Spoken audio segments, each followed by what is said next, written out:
Hello everybody, this is Noel from the Tarda Zone Talks, and we've got this little brief little tweet here by the Thin King on a quote by RTD, which we will be doing a whole live stream on, but I just wanted to give my thoughts briefly here.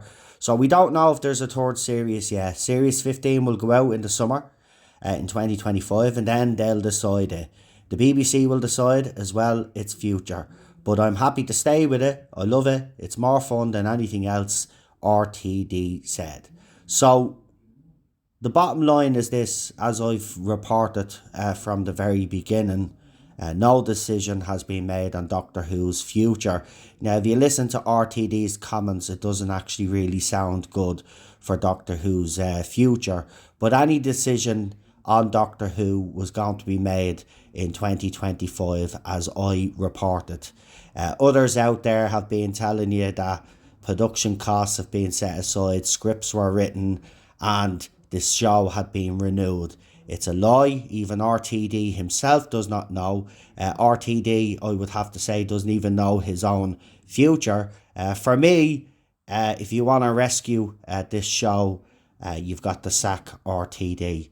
That is where we are at the moment. This show has been dumbed down for the masses. It's become like every other show. Doctor Who is a sci-fi show. It's a clever sci-fi show. It gets its audiences to think.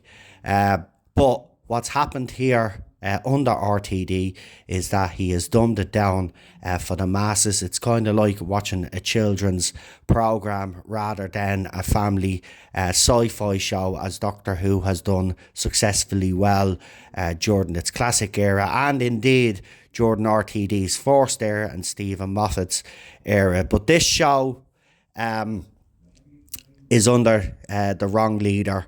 It's going in the wrong direction. And after the Chris Chibnall era, it was always going to be difficult for RTD to bring the show back to some sort of former glory. But this experiment with RTD has failed spectacularly. They'll go ahead with the spin-off, of course. But what may well happen is Doctor Who may see the end. It will be up to BBC and the other decision makers, but it won't be left to RTD to make that decision. But if the people that are making the show want this to continue, then you've got to get rid of RTD and get Bad Wolf out of there as well. And BBC just need to take it back, be brave, and bring in a writer that knows sci-fi. Bring in someone that isn't attached to the show from the past, and move forward and go for that gamble. This gamble has not paid off. Going on to Disney, it has not paid off. And the people that make these decisions now really need to start listening to the fans out there that have been screaming for the last few years what the problems and the issues are with this show. Anyway, there are my brief thoughts. I will be live streaming tomorrow. So look out for that, and we'll go into it, get your opinions on it as well. But as I said, Doctor Who, no decision will be made until 2025, as I reported. And everybody out there that has been saying that the show was renewed, well, in fairness, as I've always said, grifters. And, you know, I've no time for grifters. Anyway, thanks for listening. I'll see you all very soon.